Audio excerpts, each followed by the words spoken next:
رات کے 3 بج رہے تھے جب میرے سرہانے رکھے موبائل فون کی تیز گھنٹی بجنے لگی۔ میں گہری اور پرسکون نیند میں سو رہی تھی کیونکہ دن بھر ہسپتال میں مریضوں کو دیکھ دیکھ کر بری طرح تھک چکی تھی۔ میں شہر کی سب سے نامور اور سینئر لیڈی ڈاکٹر تھی اور میرا نام ہی ہسپتال کی پہچان تھا۔ گھنٹی مسلسل بج رہی تھی جس نے میری نیند خراب کر دی تھی اور مجھے شدید غصہ آ رہا تھا۔ میں نے جھنجھلا کر فون اٹھایا تو دوسری طرف اسپتال کی جونیئر نرس سائمہ کی گھبرائی ہوئی آواز سنائی دی۔ وہ ہانپتے ہوئے کہہ رہی تھی کہ ڈاکٹر صاحبہ، ہسپتال میں ایک انتہائی ایمرجنسی کیس آیا ہے اور ہمیں فوری طور پر آپ کی ضرورت ہے۔ میں نے سخت اور غصیلے لہجے میں کہا کہ سائمہ، تمہیں تمیز نہیں ہے کہ رات کے اس پہر کسی سینئر ڈاکٹر کو اس طرح فون کر کے تنگ نہیں کیا جاتا؟ وہاں اور بھی تو جونیئر ڈاکٹرز ڈیوٹی پر ہوں گے، تم ان سے کیوں نہیں کہتی؟ نرس سائمہ نے روتے ہوئے کہا کہ ڈاکٹر صاحبہ، بات ہی کچھ ایسی ہے کہ ہم سب کے ہاتھ پاؤں پھول گئے ہیں اور یہ کیس صرف آپ ہی سنبھال سکتی ہیں کیونکہ معاملہ بہت زیادہ حساس ہے۔ میں نے بیڈ پر بیٹھتے ہوئے غصے سے پوچھا کہ آخر ایسا کیا ہوا ہے جو تم لوگ آدھی رات کو پاگل ہو رہے ہو؟ ذرا کھل کر بتاؤ کہ مریضہ کو کیا مسئلہ ہے۔ نرس سائمہ نے ہچکچاتے ہوئے اپنی آواز کو دھیما کرتے ہوئے کہا کہ ڈاکٹر صاحبہ، ایک جوان لڑکی آئی ہے جس کے نیچے کانچ کی بوتل پھنس گئی ہے اور وہ درد سے بری طرح تڑپ رہی ہے۔ نرس کی یہ بات سن کر میں چند سیکنڈ کے لیے بالکل خاموش ہو گئی اور مجھے اپنی سماعت پر یقین نہیں آیا۔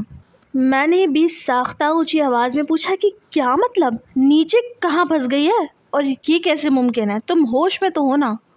نرس سائمہ نے شرمندگی اور ڈر کے مارے اشارے کنائے میں موبائل پر ہی وہ جگہ بتائی جہاں وہ بوتل پھنسی ہوئی تھی۔ میں نے غصے اور حقارت سے اپنا سر جھٹکا اور کہا کہ یہ کیسے ہو سکتا ہے کہ کوئی کانچ کی بوتل وہاں پھنس جائے؟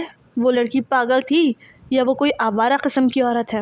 نرس سائمہ نے کہا کہ ڈاکٹر صاحبہ، ہمیں کچھ نہیں معلوم۔ وہ لڑکی درد سے چلا رہی ہے اور اس کی حالت دیکھ کر لگتا ہے کہ اگر ہم نے جلدی کچھ نہ کیا تو کہیں وہ بوتل اندر ہی نہ ٹوٹ جائے، اور اگر ایسا ہوا تو اس کی جان چلی جائے گی۔ اسی لیے آپ بس جلدی سے اسپتال آ جائیں۔ نرس کی یہ بات سن کر میرے اندر کی مغرور اور خاندانی ڈاکٹر جاگ اٹھی جو ہمیشہ دوسری لڑکیوں کے کردار پر انگلیاں اٹھاتی تھی اور اپنے آپ کو بہت پاک باز سمجھتی تھی۔ میں نے نرس سائمہ کو جھڑکتے ہوئے کہا کہ میں ایسی بد کردار اور آوارہ لڑکی کا علاج کرنے رات کے اس پہر اپنے گھر سے نہیں نکلوں گی جو اپنی مرضی سے منہ کالا کرتی پھرتی ہے اور پھر ہسپتال آ کر تماشا کھڑا کرتی ہے۔ میں نے سائمہ سے صاف کہہ دیا کہ اس لڑکی کو اسی حال میں تڑپنے دو اور مجھے دوبارہ فون کر کے تنگ مت کرنا۔ یہ کہہ کر میں نے غصے سے فون کاٹ دیا اور دوبارہ کمبل تان کر سونے کی کوشش کرنے لگی۔ میرے ذہن میں اس لڑکی کے بارے میں طرح طرح کے خیالات آ رہے تھے اور میں دل ہی دل میں سوچ رہی تھی کہ آج کل کی ماؤں نے اپنی بیٹیوں کی کیا گھٹیا تربیت کی ہے جو ایسی شرمناک حرکتیں کرتی ہیں۔ مجھے اپنے آپ پر اور اپنی بیٹی پر بہت فخر تھا کیونکہ میں نے اپنی بیٹی کی تربیت بہت سخت ماحول میں کی تھی اور وہ 5 وقت کی نمازی اور انتہائی شریف لڑکی تھی جو کبھی گھر سے باہر قدم بھی نہیں رکھتی تھی۔ میں نے سوچا کہ ایسی آوارہ لڑکیوں کو تو ہسپتال میں داخل ہی نہیں کرنا چاہیے جو اپنی عزت خود نیلام کرتی ہیں۔ یہی سب سوچتے سوچتے میری آنکھ لگ گئی لیکن ہسپتال کا عملہ باز نہیں آ رہا تھا۔ اگلے چند گھنٹوں میں میرے فون پر مسلسل ہسپتال کے نمبر سے کالز آتی رہیں لیکن میں نے ہر بار فون کو سائلنٹ کر دیا اور ان کی بات سننے سے انکار کر دیا۔ مجھے لگ رہا تھا کہ وہ لوگ جان بوجھ کر ایک معمولی اور گندے کیس کو اتنا بڑا بنا کر پیش کر رہے ہیں تاکہ مجھے پریشان کر سکیں۔ وقت گزرتا گیا اور گھڑی کی سوئیاں تیزی سے گھومتی رہیں۔ جب رات کے 4 بجے تو ہسپتال کے جونیئر ڈاکٹر نے میرے دوسرے نمبر پر فون کیا جو میں صرف انتہائی ایمرجنسی میں آن رکھتی تھی، اسی لیے مجھے مجبوراً وہ فون اٹھانا پڑا۔ جونیئر ڈاکٹر نے کہا کہ میڈم، خدا کے لیے ہسپتال پہنچیں، اس لڑکی کی نبض ڈوب رہی ہے اور ہسپتال کا پورا عملہ تماشائی بنا کھڑا ہے کیونکہ بوتل اندر کی طرف سے رکھ رہی ہے اور کسی میں اتنی ہمت نہیں کہ وہ اس کیس کو ہاتھ بھی لگا سکے۔ جونیئر ڈاکٹر کی بار بار کی منتوں اور ہسپتال کی بدنامی کے ڈر سے میں نے انتہائی ناگواری کے ساتھ بیڈ سے اٹھنے کا فیصلہ کیا۔ میں نے سوچا کہ اگر میں نہ گئی تو صبح ہسپتال کے ٹرسٹ والے مجھ سے سوال جواب کریں گے کہ میں نے رات کو ایمرجنسی کیس کیوں چھوڑا۔ میں نے غصے میں کپڑے تبدیل کی اور اپنی گاڑی نکال کر ہسپتال کی طرف روانہ ہو گئی۔ راستے بھر میرے اندر کا غبار ابل رہا تھا اور میں سوچ رہی تھی کہ آج اسپتال پہنچ کر اس پورے اسٹاف کی کلاس لوں گی جو ایسے گھٹیا کیسز کے لیے سینئر ڈاکٹرز کو رات بھر سونے نہیں دیتے۔ جب میں اسپتال پہنچی تو رات کے 4:20 ہو رہے تھے اور پورا اسپتال بالکل سنسان تھا، لیکن ایمرجنسی وارڈ کے باہر کچھ نرسیں اور وارڈ بوائے اکٹھے کھڑے تھے۔ ان کے چہروں پر شدید خوف اور پریشانی کے آثار نمایاں تھے۔ میں جیسے ہی گاڑی سے اتری اور اسپتال کی راہداری میں داخل ہوئی تو میرے جوتوں کی آواز سن کر پورا اسٹاف سیدھا کھڑا ہو گیا۔ میں نے اسپتال کے اسٹاف پر چیختے ہوئے کہا کہ تم لوگ بھی کیسے کیسے گھٹیا کیس لے لیتے ہو اور رات بھر مجھے فون کر کر کے تنگ کرتے ہو؟ کیا تمہارے پاس عقل نام کی کوئی چیز نہیں ہے؟ ایسے کیسز کو دیکھتے ہی اسپتال سے بھگا دیا کریں تاکہ اسپتال کا ماحول خراب نہ ہو۔ میری تیز اور غصیلی آواز سن کر نرسیں ڈر کے مارے پیچھے ہٹ گئیں، لیکن میرا غصہ کم نہیں ہو رہا تھا۔ میں نے کوریڈور میں کھڑے ہو کر اونچی آواز میں کہنا شروع کیا کہ یہ لڑکیاں اپنی مرضی سے ایسی حرکتیں کرتی ہیں اور اپنے اندر کی گندی آگ مٹانے کے لیے خود کو اس طرح کی مشکل میں ڈال لیتی ہیں، اور پھر جب جان پر بن آتی ہے تو ہمارے سر پر آ کر بیٹھ جاتی ہیں۔ میں نے نرس سائمہ کی طرف اشارہ کرتے ہوئے کہا کہ تم تو خاص طور پر بہت جذباتی ہو رہی تھی، جیسے تمہاری اپنی کوئی رشتہ دار ہو۔ ایسی لڑکیوں کو تو سبق ملنا چاہیے تاکہ دوسری عبرت پکڑے اور ایسی حرکتیں کرنے سے پہلے 100 بار سوچیں۔ میں اسی طرح اسٹاف کو ذلیل کرتی ہوئی اور اپنی اونچی تربیت کے گنگا بہاتی ہوئی ایمرجنسی روم کی طرف بڑھی۔ میرے چہرے پر حقارت اور تکبر صاف دیکھا جا سکتا تھا، کیونکہ میں خود کو اسپتال کی ملکہ سمجھتی تھی جس کا دامن بالکل صاف تھا اور جس کی اولاد شہر بھر کے لیے ایک مثال تھی۔ میں نے غصے سے ایمرجنسی روم کا دروازہ ایک زوردار جھٹکے سے کھولا اور اندر داخل ہو گئی۔ کمرے کے اندر ایک جونیئر ڈاکٹر بیڈ کے پاس کھڑا تھا اور بیڈ پر وہ مریضہ چادر اوڑھے پڑی تھی جس کا منہ دوسری طرف تھا۔ وہ درد کی وجہ سے بری طرح سسکیاں لے رہی تھی اور اس کے رونے کی دھیمی دھیمی آواز پورے کمرے میں گونج رہی تھی۔ میں نے دستانے پہنتے ہوئے انتہائی سخت لہجے میں کہا کہ ہاں بھائی دکھاؤ، کہاں ہے وہ سستی عورت جس نے پورے ہسپتال کو سر پر اٹھا رکھا ہے اور جس کی وجہ سے میری رات کی نیند برباد ہوئی ہے۔ یہ کہتے ہوئے میں بیڈ کے بالکل قریب پہنچی اور جیسے ہی میں نے اس لڑکی کا معائنہ کرنے کے لیے اس کے چہرے سے چادر ہٹائی اور اس پر میری نظر پڑی تو میرے پیروں تلے سے زمین نکل گئی۔ میرے ہاتھ میں موجود میڈیکل کا سامان فرش پر جا گرا اور میرے ہوش اڑ گئے۔ بیڈ پر درد سے تڑپنے والی اور اس شرمناک حالت میں ہسپتال پہنچنے والی لڑکی کوئی اور نہیں بلکہ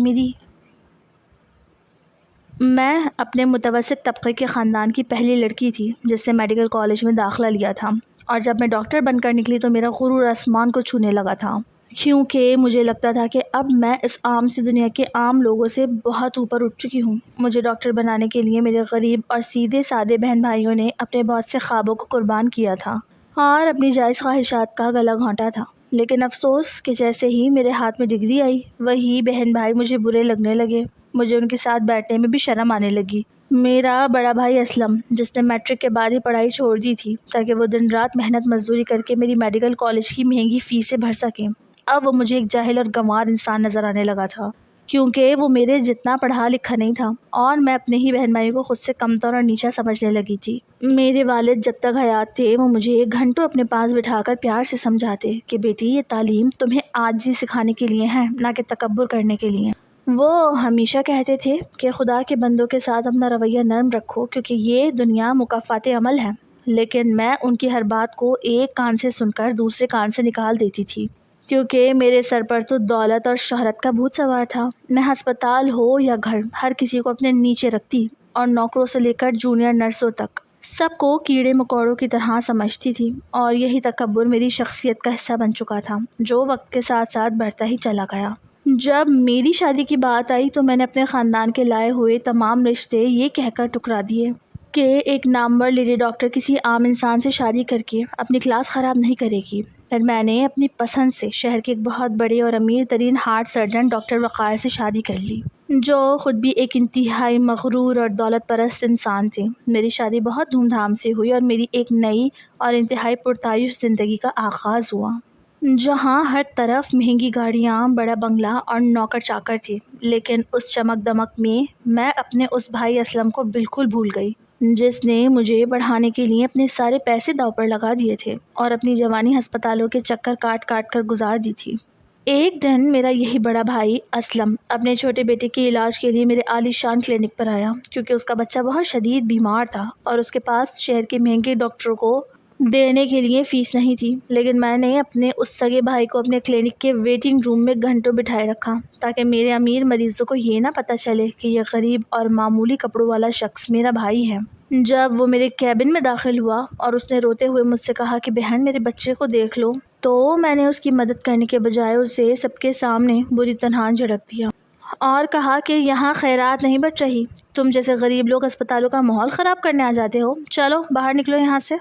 اسلم بھائی نے نم آنکھوں سے میری طرف دیکھا اور کہا کہ سبیحہ، میں نے اپنے بچوں کی خواہشوں کو قربان کر کے تمہیں اس مقام پر پہنچایا تھا تاکہ تم دوسروں کی جانیں بچا سکو، لیکن تم تو انسان ہی نہیں رہی۔ یہ کہہ کر وہ اپنے بیمار بچے کو لے کر وہاں سے چلے گئے اور اس دن کے بعد میں نے اپنے خاندان سے تمام رشتے ہمیشہ کے لیے توڑ دیے۔ شادی شدہ زندگی کے شروع ہوتے ہی میں اور میرے شوہر ڈاکٹر وقار اپنے پیسوں کی دوڑ میں بہت آگے نکل گئے اور ہم نے شہر کے پوش علاقے میں اپنا ایک پرائیویٹ ہسپتال بنا لیا جہاں غریب مریضوں کے لیے ہمارے دل میں کوئی رحم نہیں تھا۔ ہمارا اصول تھا کہ جس کے پاس لاکھوں روپے ایڈوانس دینے کے لیے نہیں ہے اس کا علاج تو دور کی بات ہے، اسے اسپتال کے اندر قدم بھی نہیں رکھنے دیا جاتا تھا۔ میں ہسپتال کی راہداریوں میں کسی ملکہ کی طرح چلتی تھی اور اگر کوئی غریب مریض یا نرس میرے سامنے ذرا سی بھی اونچی آواز میں بات کرتے تو میں اسے نوکری سے نکلوا دیتی یا ہسپتال سے دھکے دے کر باہر کروا دیتی، کیونکہ مجھے اپنی تربیت، اپنی دولت اور اپنے خاندانی رتبے پر اندھا یقین تھا۔ میں ہسپتال میں آنے والی ہر اس لڑکی پر نام رکھتی تھی جو کسی حادثے یا بیماری کا شکار ہو کر آتی تھی، اور اکثر جونیئر اسٹاف کے سامنے کھڑے ہو کر کہتی کہ یہ غریب لڑکیاں اپنے اندر کی گندی آگ مٹانے کے لیے خود کو مشکل میں ڈال دیتی ہیں اور ان کی ماؤں نے ان کی کوئی تربیت نہیں کی ہوتی۔ دولت کے اس نشے میں سال گزرتے گئے اور میرا تکبر پختہ ہوتا گیا، یہاں تک کہ غریبوں کی آہیں، میرے بھائی کی قربانیوں کی بددعا میرے گھر کے دروازے تک پہنچ گئی اور مجھے پتہ ہی نہ چلا۔ آسمان کو چھوتے ہوئے میرے اس تکبر کا گراف دن بدن بڑھتا ہی چلا جا رہا تھا، کیونکہ مجھے لگتا تھا کہ زندگی میں جو کچھ بھی مجھے ملا ہے وہ صرف میری اپنی محنت اور میری اعلیٰ صلاحیتوں کا نتیجہ ہے۔ میں یہ بالکل بھول چکی تھی کہ میڈیکل کالج میں میرا پہلا سال کتنا مشکل تھا اور کس طرح میرے بڑے بھائی اسلم نے اپنی پرانی موٹر سائیکل تک بیچ دی تھی تاکہ میرے ہاسٹل کی فیس وقت پر جمع ہو سکے۔ مجھے وہ دن بھی یاد نہیں رہا تھا جب میری چھوٹی بہن نے عید پر نئے کپڑے صرف اسی لیے نہیں بنوائے تھے تاکہ میری مہنگی میڈیکل کی کتابیں خریدی جا سکیں۔ جب میں ہسپتال کی سینئر سرجن بنی تو مجھے اپنے انہی بہن بھائیوں کی شکلوں سے وحشت ہونے لگی، کیونکہ ان کا رہن سہن، ان کا لباس، ان کا بولنے کا انداز اب میرے معیار کے مطابق نہیں رہا تھا۔ میرے والد اپنی زندگی کے آخری ایام میں جب بھی مجھ سے ملنے آتے تو وہ ہسپتال کے چمکتے ہوئے کوریڈور میں کھڑے ہو کر حسرت سے مجھے دیکھتے اور ہمیشہ کہتے کہ سبیحہ بیٹی، یہ جو سفید کوٹ تم نے پہن رکھا ہے یہ لوگوں کے زخموں پہ مرہم رکھنے کے لیے ہے، نہ کہ ان کے زخموں پر نمک چھڑکنے کے لیے۔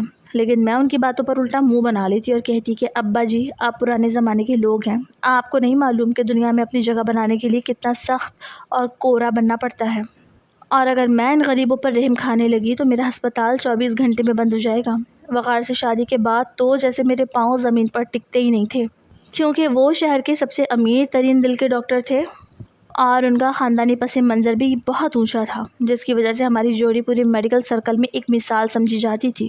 ہم دونوں نے مل کر شہر کے سب سے مہنگے ترین علاقے میں ایک 5 اسٹار ہوٹل جیسا پرائیویٹ ہسپتال کھڑا کر دیا جہاں غریب مریضوں کا داخلہ سختی سے بند تھا، اور ہمارے ہسپتال کے باہر بڑے بڑے سیکیورٹی گارڈ صرف اسی لیے کھڑے کیے گئے تھے تاکہ وہ کسی بھی خستہ حال یا غریب مریض کو اندر داخل نہ ہونے دیں۔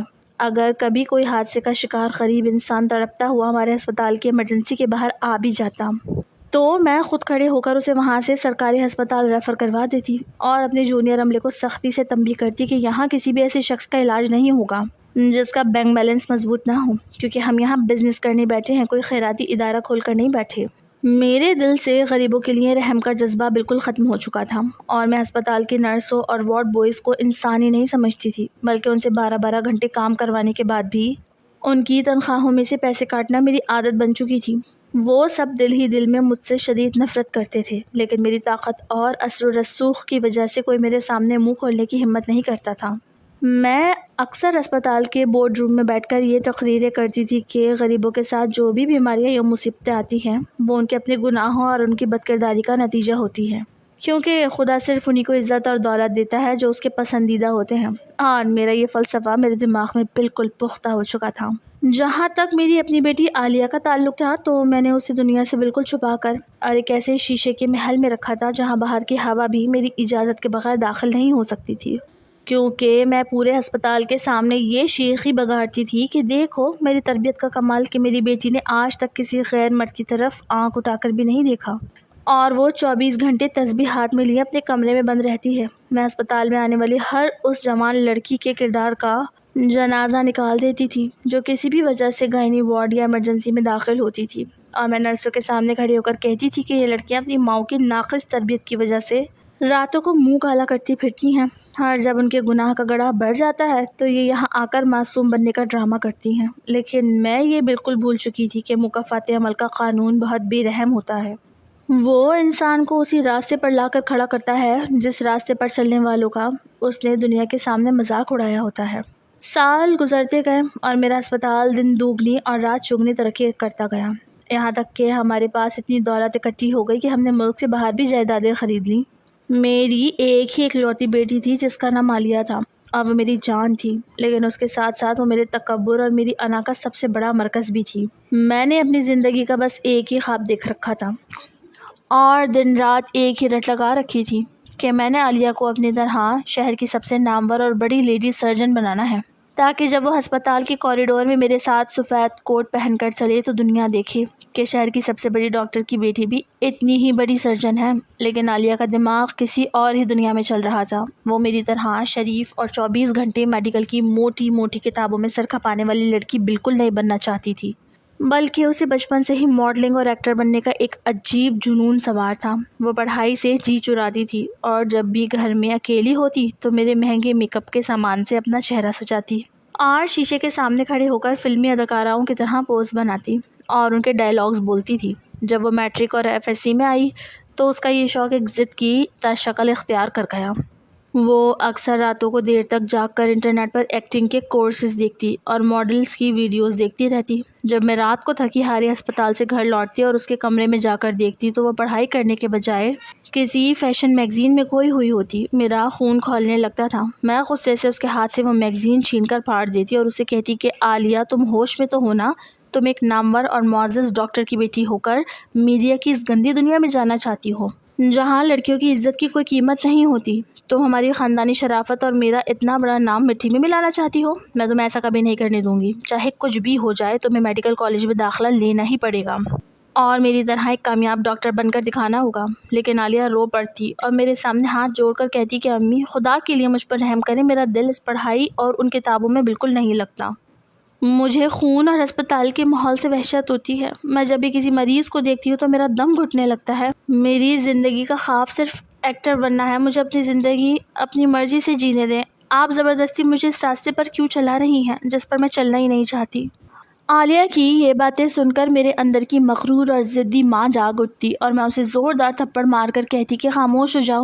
اب تمہاری اتنی جرأت بڑھ گئی ہے کہ تم میری تربیت پر سوال اٹھاؤ گی؟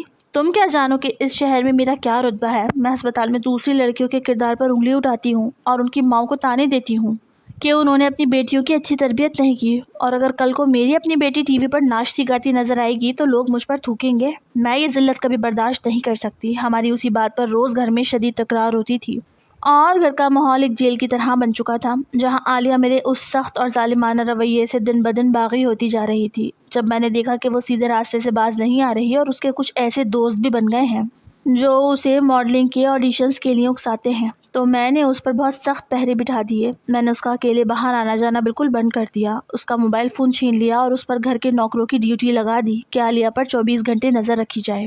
یہاں تک کہ میرا شک اس قدر بڑھ گیا تھا کہ میں روز رات کو ہسپتال کی نائٹ ڈیوٹی پر جانے سے پہلے خود اپنے ہاتھوں سے عالیہ کو اس کمرے میں بند کرتی اور اس کے دروازے سے باہر ایک بڑا تالا لگا دیتی تاکہ وہ میری مرضی اور میری اجازت کے بغیر رات کے وقت گھر سے ایک قدم بھی باہر نہ نکال سکے۔ اور مجھے اپنی اس سخت پہرے اور اپنی اونچی تربیت پر اتنا اندھا یقین تھا کہ میں ہسپتال جا کر فخر سے نرسوں کو کہتی تھی کہ میری بیٹی تسبیح ہاتھ میں لیے اپنے کمرے میں بند رہتی ہے اور وہ کبھی کوئی غلط قدم اٹھانے کا سوچ بھی نہیں سکتی۔ لیکن میں یہ بالکل بھول چکی تھی کہ انسان کو اپنے پہرے پر اتنا غرور نہیں کرنا چاہیے، کیونکہ جب دلوں میں بغاوت جنم لے لے تو تالے اور دیواریں کسی کام کی نہیں رہتی، اور قدرت میرے اسی تکبر کا تماشا بنانے کے لیے ہسپتال میں ایک ایسا ہولناک جال بچھا رہی تھی جس کا مجھے وہم و گمان بھی نہیں تھا۔ میری زندگی کی وہ بھیانک رات آ گئی تھی جس رات کے 3 بجے میرے سرہانے رکھے موبائل فون کی تیز گھنٹی بجی تو میں گہری اور پرسکون نیند میں سو رہی تھی، کیونکہ مجھے لگ رہا تھا کہ میری بیٹی اپنے کمرے میں محفوظ لاک ہے اور دنیا کا کوئی خطرہ میری عزت تک نہیں پہنچ سکتا۔ پہلے پہل تو میں نے صاف انکار کر دیا، لیکن جب اسٹاف نے بہت زیادہ اصرار کیا تو مجبوراً مجھے ہسپتال پہنچنا پڑا۔ رات کے 4:20 ہو رہے تھے۔ راہداری میں داخل ہوتے ہی میرا غصہ 7ویں آسمان پر تھا اور میں وہاں کھڑے پورے اسٹاف پر چیخ رہی تھی۔ میں سیدھی ایمرجنسی روم کی طرف نہیں گئی بلکہ میں نے وہیں کوریڈور میں کھڑے ہو کر نرس سائمہ کو جھڑکا اور کہا کہ جاؤ پہلے اس بد کردار لڑکی کے ماں باپ کو بلا کر لاؤ۔ میں اسے غلیظ کیس کو ہاتھ بھی نہیں لگاتی اور نہ ہی میں کسی آوارہ لڑکی کا علاج کروں گی جس کے ماں باپ نے اس کی کوئی تربیت نہ کی ہو۔ پہلے اس کے والدین کو یہاں لاؤ تاکہ وہ اپنی بیٹی کے کرتوت اپنی آنکھوں سے دیکھ سکیں۔ میری یہ بات سن کر نرس سائمہ نے ڈرتے ڈرتے کہا کہ ڈاکٹر صاحبہ، ہم نے اس لڑکی سے اس کے گھر والوں کا نمبر مانگا تھا، لیکن وہ لڑکی اپنے کچھ دوستوں کے ساتھ ہسپتال آئی تھی۔ جیسے ہی اس کے دوستوں نے ہسپتال کا ماحول دیکھا اور پولیس کیس کا سنا تو وہ سب اس لڑکی کو ایمرجنسی وارڈ کے باہر تڑپتا ہوا چھوڑ کر وہاں سے بھاگ گئے۔ اس لڑکی کے پاس اس وقت نہ تو کوئی موبائل فون ہے، درد کی شدت کی وجہ سے اسے اپنے گھر کا کوئی نمبر یاد ہے، وہ تو بس بیڈ پر پڑی رو رہی ہے، اسی لیے ہم اس کے ماں باپ سے رابطہ نہیں کر پا رہے اور کیس بہت بگڑ رہا ہے۔ اب بس جلدی سے اندر چلیں، کہیں بوتل اندر ہی نہ ٹوٹ جائے۔ نرس کی یہ بات سن کر میں نے حقارت سے اپنا سر جھٹکا اور کہا کہ دیکھا، ایسی ہی لڑکیاں ہوتی ہیں جو اپنے اندر کی گندی آگ مٹانے کے لیے راتوں کو آوارہ دوستوں کے ساتھ گھومتی ہیں اور پھر خود کو ایسی مصیبت میں ڈال کر ہسپتال آ جاتی ہیں۔ خیر چلو دکھاؤ مجھے وہ کون سی سستی عورت ہے جس نے رات کے اس پہر تماشا کھڑا کر رکھا ہے۔ یہ کہتے ہوئے میں غصے سے ایمرجنسی روم کا دروازہ ایک زوردار جھٹکے سے کھول کر اندر داخل ہو گئی۔ کمرے کے اندر بیڈ پر وہ مریضہ چادر اوڑھے پڑی تھی اور درد کی وجہ سے بری طرح سسکیاں لے رہی تھی۔ میں نے دستانے پہنتے ہوئے انتہائی سخت لہجے میں کہا کہ ہاں بھائی دکھاؤ، کہاں ہے وہ لڑکی جس کی وجہ سے میری رات کی نیند برباد ہوئی ہے۔ یہ کہتے ہوئے میں بیڈ کے بالکل قریب پہنچی اور جیسے ہی میں نے اس لڑکی کا معائنہ کرنے کے لیے اس کے چہرے سے چادر ہٹائی اور اس پر میری نظر پڑی تو میرے پیروں تلے سے زمین نکل گئی۔ میرے ہاتھ میں موجود میڈیکل کا سامان فرش پر جا گرا اور میرے ہوش اڑ گئے، کیونکہ بیڈ پر درد سے تڑپنے والی اور اس شرمناک حالت میں ہسپتال پہنچنے والی لڑکی کوئی اور نہیں بلکہ میری اپنی سگی اکلوتی بیٹی عالیہ تھی، جس کی پاک بازی کی قسمیں میں پورے شہر میں کھاتی پھرتی تھی۔ عالیہ کا وہ چہرہ درد اور شرمندگی سے نیلا پڑ رہا تھا۔ وہ روتے ہوئے مجھے دیکھ کر صرف امی امی پکار رہی تھی۔ میرے دماغ نے کام کرنا بالکل چھوڑ دیا، کیونکہ مجھے سمجھ نہیں آ رہا تھا کہ عالیہ تو گھر کے کمرے میں بند تھی جس کا تالا میں خود لگا کر آئی تھی، تو پھر وہ اس رات اپنے دوستوں کے ساتھ باہر کیسے نکلی اور ہسپتال کے اس بیڈ پر اس حال میں کیسے پہنچ گئی۔ جیسے ہی عالیہ کے منہ سے درد کی شدت میں دھیمی سی آواز میں امی کا لفظ نکلا تو میرے پورے جسم میں ایک سنسنی سی دوڑ گئی۔ میرا دل اتنی زور سے دھڑکا کہ مجھے لگا وہ ابھی میرے سینے سے باہر آ جائے گا۔ میں نے ایک پل کی بھی تاخیر کے بغیر انتہائی گھبراہٹ اور بوکھلاہٹ کے عالم میں آگے بڑھ کر اپنا کانپتا ہوا ہاتھ عالیہ کے منہ پر رکھ دیا اور اس کے لبوں کو سختی سے دبا دیا تاکہ اس کے منہ سے دوبارہ یہ لفظ نہ نکل سکے اور کمرے میں کھڑا کوئی دوسرا انسان یہ نہ سن لے کہ وہ مجھے امی کہہ کر پکار رہی ہے۔ میرا پورا جسم پسینے سے شرابور ہو چکا تھا اور میرے ماتھے پر سردی کے باوجود پسینے کی بڑی بڑی بوندیں چمک رہی تھیں۔ میں اپنی بیٹی کی آنکھوں میں دیکھ رہی تھی جو درد اور خوف سے پٹی جا رہی تھی اور ان میں میرے لیے التجا تھی، لیکن اس وقت عالیہ کے درد سے زیادہ مجھے اپنے اس جھوٹی عزت اور اس غرور کی فکر کھائی جا رہی تھی جس کا جنازہ اسپتال کے اس ٹھنڈے کمرے میں نکلنے والا تھا۔ میں نے عالیہ کی آنکھوں میں آنکھیں ڈال کر انتہائی دھیمی اور غصیلی آواز میں اسے چپ رہنے کا اشارہ کیا، لیکن قدرت کو کچھ اور ہی منظور تھا، کیونکہ میرے اس طرح اچانک عالیہ کے منہ پر ہاتھ رکھنے اور میری اس شدید گھبراہٹ نے وہاں کھڑے جونیئر ڈاکٹر اور نرس سائمہ کو شک میں ڈال دیا۔ وہ دونوں جو پہلے ہی میری بدلی ہوئی حالت دیکھ کر حیران ہو رہے تھے، اب ان کی نظریں میرے چہرے پر جم گئی تھیں۔ کمرے میں اتنی خاموشی تھی کہ عالیہ کی سسکیوں کے بیچ وہ دھیمی سی امی کی آواز نرس سائمہ کے کانوں تک پہنچ چکی تھی اور اس نے حیرت کے مارے اپنے منہ پر ہاتھ رکھ لیا۔ نرس سائمہ کی آنکھیں پھیل گئیں۔ وہ صدمے سے مجھے دیکھنے لگی، کیونکہ اسے اپنی سماعت پر یقین نہیں آ رہا تھا کہ جس لڑکی کو وہ ابھی باہر کوریڈور میں آوارہ اور بد کردار کہہ کر آئی تھی وہ کوئی اور نہیں بلکہ اسی اسپتال کی سب سے سینئر لیڈی ڈاکٹر صبیحہ کی اپنی اکلوتی بیٹی تھی۔ جونیئر ڈاکٹر نے بھی حیرت اور سنجیدگی سے مجھے دیکھا۔ وہ 2 قدم پیچھے ہٹ گیا۔ کمرے کا ماحول ایک دم سنگین ہو گیا اور مجھے ایسا لگا جیسے زمین پھٹ جائے اور میں اس کے اندر سما جاؤں، کیونکہ جس اسٹاف کو میں نے ہمیشہ اپنے روب کے نیچے رکھا تھا آج ان کے سامنے میری سب سے بڑی کمزوری کھل چکی تھی۔ عالیہ نے تڑپتے ہوئے میرے ہاتھ کو اپنے منہ سے ہٹانے کی کوشش کی، کیونکہ درد کی لہریں اس کے جسم میں بجلی کی طرح دوڑ رہی تھیں۔ اس نے روتے ہوئے انتہائی بے بسی سے مجھ سے کہا کہ امی خدا کے لیے اس بوتل کو باہر نکالیں، مجھے بہت زیادہ تکلیف ہو رہی ہے، میں بہت پریشان ہوں، مجھے بچا لیں، میں بہت زیادہ خوف زدہ ہوں۔ مجھے کچھ سمجھ نہیں آ رہا کہ میرے ساتھ یہ سب کیا ہو گیا ہے، کہ کانچ اندر ہی ٹوٹ جائے گا تو میں مر جاؤں گی، امی مجھے بچا لیں۔ عالیہ کی یہ چیخیں اور اس کا تڑپنا دیکھ کر میرے اندر کی ماں ایک پل کے لیے تڑپ اٹھی، لیکن اگلے ہی لمحے مجھے باہر کھڑے اس اسٹاف کا خیال آیا جو باہر ڈیوٹی پر موجود تھا۔ میں نے عالیہ کا ہاتھ پکڑا اور کانپتی ہوئی آواز میں کہا کہ خاموش ہو جاؤ عالیہ، ایک لفظ بھی اپنے منہ سے مت نکالنا۔ لیکن عالیہ اپنے ہوش کھو رہی تھی، وہ بیڈ پر بری طرح تڑپ رہی تھی اور اس کی حالت دیکھ کر جونیئر ڈاکٹر نے آگے بڑھ کر کہا میڈم اب وقت ضائع کرنے کا بالکل موقع نہیں ہے، یہ بوتل مسلسل اندر کی طرف سرک رہی ہے اور اگر ہم نے اگلے چند منٹوں میں اسے نہ نکالا تو یہ مثانے کے پاس جا کر ٹوٹ سکتی ہے، جس سے اندرونی خون بہنا شروع ہو جائے گا اور لڑکی کی جان چلی جائے گی۔ جونیئر ڈاکٹر کی یہ بات سن کر میں خوف سے پاگل ہونے لگی اور میں نے فوراً اونچی آواز میں شور مچانا شروع کر دیا۔ میں نے نرس سائمہ پر چلاتے ہوئے کہا کہ کھڑی کیا دیکھ رہی ہو، فوراً آپریشن تھیٹر ریڈی کرو، چلو جلدی کرو، سارا اسٹاف الرٹ کرو اور سرجری کا سارا سامان تیار کرو، اگر میری بیٹی کو کچھ ہوا تو میں تم سب کو نوکریوں سے نکلوا دوں گی۔ میں نے غصے اور بوکھلاہٹ میں اپنی بیٹی کا لفظ اپنے منہ سے نکال دیا تھا، جس کو سنتے ہی نرس سائمہ نے ایک بار پھر میری طرف دیکھا اور اس بار اس کی نظروں میں وہ خوف نہیں تھا جو ہمیشہ رہتا تھا، بلکہ اس کی آنکھوں میں خاموش حیرت صاف دکھائی دی جا سکتی تھی۔ وہ فوراً کمرے سے باہر کی طرف بھاگے تاکہ آپریشن تھیٹر کو تیار کروا سکے۔ میں ایمرجنسی روم کے اندر عالیہ کا ہاتھ پکڑے کھڑی تھی اور میرے پاؤں تلے سے زمین نکل چکی تھی، کیونکہ مجھے سمجھ نہیں آ رہا تھا کہ عالیہ تو گھر کے کمرے میں بند تھی جس کا تالا میں خود لگا کر آئی تھی، تو پھر وہ اس رات اپنے دوستوں کے ساتھ باہر کیسے نکلی اور اسپتال کے اس بیڈ پر اس حال میں کیسے پہنچ گئی۔ اتنے میں نرس سائمہ دوبارہ کمرے کے اندر داخل ہوئی تاکہ وہ بیڈ کو آپریشن تھیٹر کی طرف شفٹ کر سکے، لیکن کمرے میں قدم رکھتے ہی اس نے بیڈ کے پاس آ کر مجھ سے انتہائی دھیمی اور سنجیدہ آواز میں پوچھا میڈم کیا یہ واقعی آپ کی بیٹی عالیہ ہے؟ کیا ہم پولیس کو انفارم کر دیں؟ کیونکہ یہ ایک میڈیکل لیگل کیس ہے اور قانون کے مطابق ہمیں ایسی کیسز کی رپورٹ پولیس کو دینی ہوتی ہے۔ نرس سائمہ کا یہ سوال سن کر میرا ایک دم سے منہ بند ہو گیا اور میری زبان جیسے تالو سے چپک گئی۔ میں جو پورے ہسپتال پر رعب جھاڑتی تھی اس وقت ایک مجرم کی طرح سر جھکائے کھڑی تھی اور میرے پاس اس نرس کے سوال کا کوئی جواب نہیں تھا۔ اگر پولیس آئی تو بات میڈیا تک پہنچ جائے گی اور میرا نام، میری عزت، میرا کریئر سب کچھ ایک سیکنڈ میں برباد ہو جائے گا۔ میں نے نرس سائمہ کی طرف دیکھا اور انتہائی بے بسی سے کہا نہیں سائمہ، پولیس کو فون مت کرنا، یہ بات ہسپتال سے باہر نہیں جانی چاہیے۔ نرس سائمہ نے کوئی جواب نہیں دیا، لیکن اس کی خاموشی سے سر ہلانا مجھے بتا رہا تھا کہ اب میری عزت اس جونیئر نرس کے ہاتھ میں تھی۔ عالیہ کو جب اسسٹنٹ ڈاکٹرز اور نرسیں بیڈ سمیت آپریشن تھیٹر کی طرف لے جانے لگے تو میں بھی ان کے پیچھے پیچھے چلنے لگی۔ جب ہم کوریڈور سے گزر رہے تھے تو وہاں ڈیوٹی پر موجود دوسری نرسیں اور عملہ ہمیں دیکھ رہا تھا۔ کوئی بھی اونچی آواز میں بات نہیں کر رہا تھا، لیکن ان کی چور نظریں اور ان کا آپس میں کانا پھوسی کرنا مجھے اندر ہی اندر ختم کر رہا تھا۔ مجھے اپنے ہی وہ الفاظ یاد آ رہے تھے جو میں نے چند منٹ پہلے اسی کوریڈور میں کھڑے ہو کر نرسوں کے سامنے کہے تھے کہ ایسی لڑکیاں اپنے اندر کی گندی آگ مٹانے کے لیے راتوں کو آوارہ دوستوں کے ساتھ گھومتی ہیں اور پھر خود کو ایسی مصیبت میں ڈال کر ہسپتال آ جاتی ہیں۔ اب وہی الفاظ ایک ایک کر کے گونج بن کر میرے اپنے دماغ کے دیواروں سے ٹکرا رہے تھے۔ نرس سائمہ اور دوسرے جونیئر ڈاکٹرز بیڈ کو تیزی سے آپریشن تھیٹر کے اندر لے گئے اور باری دروازہ بند ہو گیا۔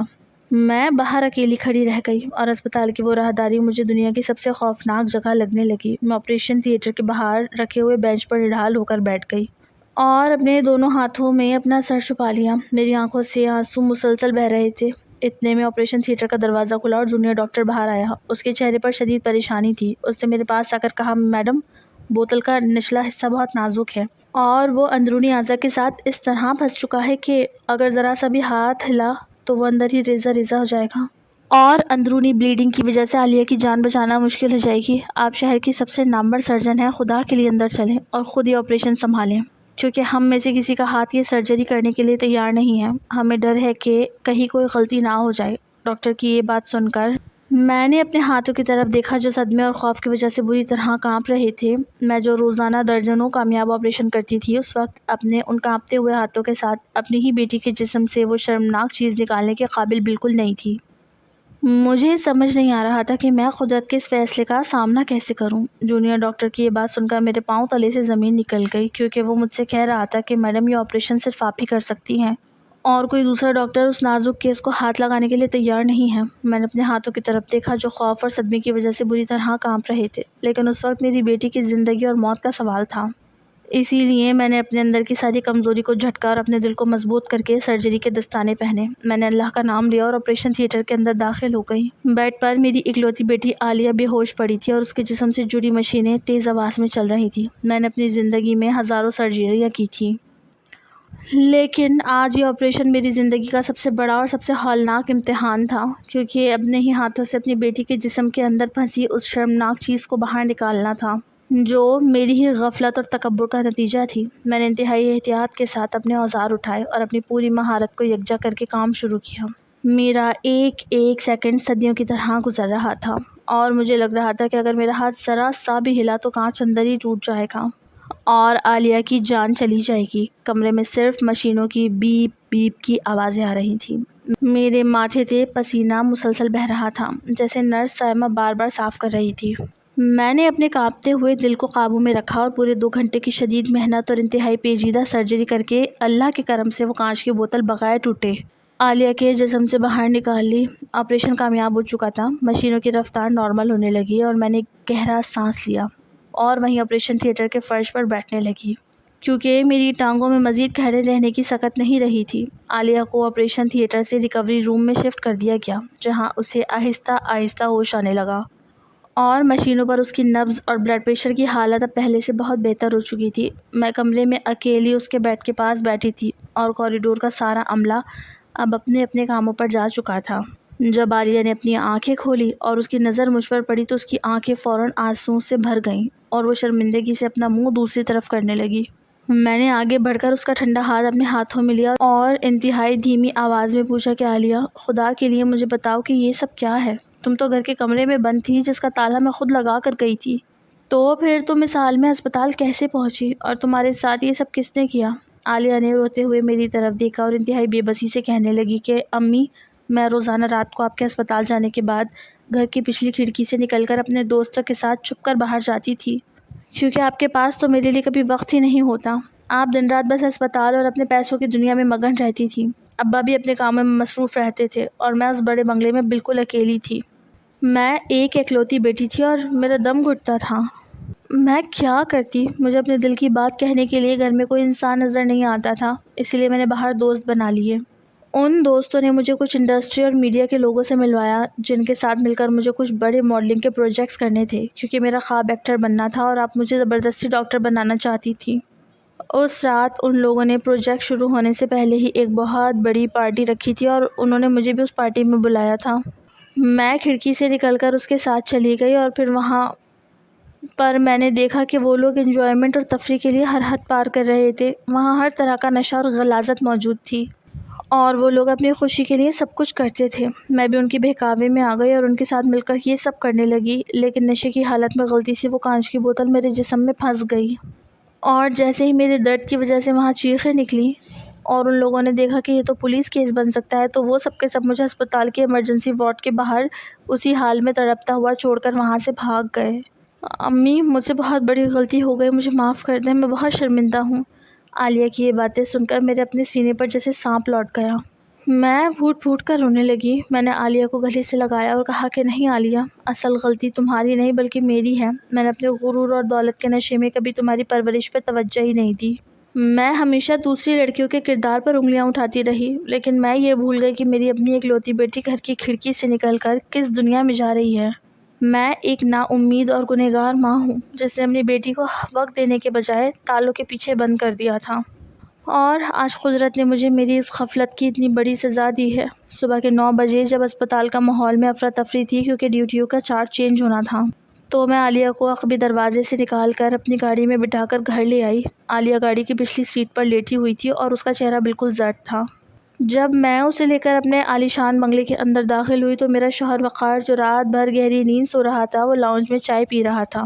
اس کو بالکل بھی اندازہ نہیں تھا کہ رات بھر اسپتال میں کیا قیامت گزر چکی ہے اور اس کی بیٹی کس حال سے گزر کر آئی ہے. وقار نے جب مجھے صبح کے وقت عالیہ کا ہاتھ پکڑ کر اندر لاتے ہوئے دیکھا تو اس نے مجھ سے پوچھا کہ سبیحہ، یہ کیا ہو رہا ہے؟ تم عالیہ کو صبح صبح باہر سے کہاں سے لے کر آ رہی ہو؟ اس کو کیا ہوا ہے؟ یہ اس طرح کیوں چل رہی ہے اور اس کا چہرہ اتنا سفید کیوں ہے؟ میں نے وقار کی طرف دیکھا لیکن میرے اندر اتنی ہمت نہیں تھی کہ میں اپنے شوہر کو یہ بتا سکوں کہ اس کی اکلوتی بیٹی رات کو کس شرمناک حادثے کا شکار ہو کر آئی ہے. میں نے وقار کے سوال کا کوئی جواب نہیں دیا اور بالکل خاموش رہی۔ عالیہ کو سہارا دے کر سیدھی اس کے کمرے میں لے گئی اور اسے بیڈ پر لٹا کر اس کے اوپر کمبل اڑا دیا اور باہر آ کر کمرے کا دروازہ بند کر دیا۔ وقار میرے پیچھے پیچھے آیا اور پوچھتا رہا کہ صبیحہ کچھ بولو تو صحیح، آخر بات کیا ہے؟ لیکن میری زبان جیسے ہمیشہ کے لیے گنگ ہو چکی تھی۔ میں نے وقار کو وہیں چھوڑا اور اپنے کمرے میں جا کر جائے نماز بچھا کر بیٹھ گئی، کیونکہ اب میرے اندر کی وہ مغرور ڈاکٹر صبیحہ بالکل مر چکی تھی اور میرا وہ غرور جو آسمان کو چھوتا تھا وہ اسپتال کے اس بیڈ پر ہمیشہ کے لیے دفن ہو چکا تھا۔ مجھے اپنے بھائی اسلم کا وہ روتا ہوا چہرہ یاد آ رہا تھا، جس کے بچے کو میں نے اپنے کلینک سے دھکے دے کر نکلوایا تھا، اور مجھے وہ تمام غریب مریض یاد آ رہے تھے جن کی بیماریوں کا میں نے مذاق اڑایا تھا اور انہیں بد کردار کہا تھا۔ قدرت نے میری اپنی زبان کو میرے لیے ایسا کوڑا بنایا تھا جس کی مار میں اب زندگی بھر نہیں بھول سکتی تھی۔ اب میرے پاس پچھتاوے کے سوا کچھ نہیں تھا، اور میں سمجھ چکی تھی کہ یہ دنیا واقعی مکفات عمل ہے، جہاں انسان جو بوتا ہے وہی کاٹتا ہے، اور عاجزی ہی انسان کا سب سے بڑا زیور ہے، نہ کہ دولت اور تکبر۔ وقار میری خاموشی کے باوجود بھی سب سمجھ گئے تھے۔ اگلے چند دنوں میں اسپتال کے اندر کی ایک خبر دھیمی دھیمی آوازوں میں شہر کے میڈیکل سرکل میں پھیلنے لگی، اور لوگ چھپ چھپ کر میرے بارے میں باتیں کر رہے تھے، لیکن میرے اندر کا تکبر اب اس قدر ٹوٹ چکا تھا کہ مجھے اب کسی کی باتوں کا کوئی فرق نہیں پڑ رہا تھا۔ میں نے ہسپتال سے کچھ دنوں کی چھٹی لے لی اور زیادہ تر وقت عالیہ کے پاس گھر میں گزارنے لگی، تاکہ میں اس کی تربیت اور اسے وقت دے سکوں جو میں نے بچپن میں اسے نہیں دیا تھا۔ ایک دن شہر کے ایک بڑے میڈیکل کالج میں سینئر ڈاکٹرز اور نئے آنے والے طلباء کا ایک بہت بڑا کنونشن تھا، جہاں مجھے بطور مہمان خصوصی بلایا گیا تھا، اور مجھے وہاں اسٹیج پر بیٹھ کر نئے ڈاکٹروں کو اخلاقیات اور پیشے کی اہمیت پر لیکچر دینا تھا۔ ماضی میں جب بھی میں ایسے خطبوں میں بیٹھتی تھی تو میں ہمیشہ اپنے رتبے اور اپنی اعلیٰ تربیت کے گنگان گاتی تھی اور غریبوں کو نیچا دکھاتی تھی، لیکن آج جب میں اس ہال میں داخل ہوئی جہاں سینکڑوں لوگ موجود تھے تو میرے دل میں ایک عجیب سا سکون اور ایک اعتراف تھا۔ میں اسٹیج پر پہنچی اور مائک ہاتھ میں لیا تو پورا ہال تالیوں سے گونج اٹھا، لیکن میں نے تالیوں کا جواب دینے کے بجائے گہرا سانس لیا اور سب کے سامنے اونچی آواز میں کہنا شروع کیا کہ یہاں بیٹھے تمام نئے اور پرانے ڈاکٹرز میری ایک بات بہت غور سے سن لیں۔ یہ سفید کوٹ جو ہم پہنتے ہیں یہ ہمیں خدا نہیں بناتا، اور نہ ہی یہ ہمیں یہ حق دیتا ہے کہ ہم ہسپتال کی راہداریوں میں کھڑے ہو کر دوسرے غریب مریضوں کے کردار پر انگلی اٹھائیں یا ان کی مجبوریوں کا مذاق اڑائیں۔ میں نے اپنی زندگی میں بہت بڑا گناہ کیا ہے۔ میں نے اپنے رتبے اور اپنی دولت کے غرور میں اپنے سگے بھائی کو اپنے کلینک سے دھکے دے کر نکلوایا اور اسپتال آنے والی اس لڑکی کو آوارہ اور بد کردار کہا جو کسی مصیبت کا شکار ہو کر آتی تھی۔ مجھے لگتا تھا کہ میری تربیت سب سے اعلیٰ ہے اور میرا گھرانہ سب سے پاک باز ہے، لیکن قدرت نے مجھے سکھایا کہ جب انسان تکبر کی حدیں پار کرتا ہے تو مکافات عمل اسے اسی راستے پر لا کر ننگا کر دیتا ہے، اور آج میں سب کے سامنے یہ اعتراف کرتی ہوں کہ میں ایک ہاری ہوئی مغرور عورت ہوں جس کا غرور قدرت نے ہسپتال کے ایک ہی بیڈ پر مٹی میں ملا دیا ہے۔ اسی لیے خدا کے لیے کبھی کسی مریض کو حقارت سے مت دیکھنا، کیونکہ یہ دنیا ایک گول دائرہ ہے اور یہاں آپ کی کہی ہوئی ایک ایک بات گھوم کر آپ کے اپنے گھر کے دروازے تک واپس آتی ہے۔ میرے اس لائف اعتراف پر پورے ہال میں ایک گہرا سناٹا چھا گیا اور وہاں بیٹھے تمام لوگ حیرت سے مجھے دیکھ رہے تھے، لیکن میرے چہرے پر اب وہ مغرور ڈاکٹر نہیں بلکہ ایک تائب ہو جانے والی ماں کا سکون تھا۔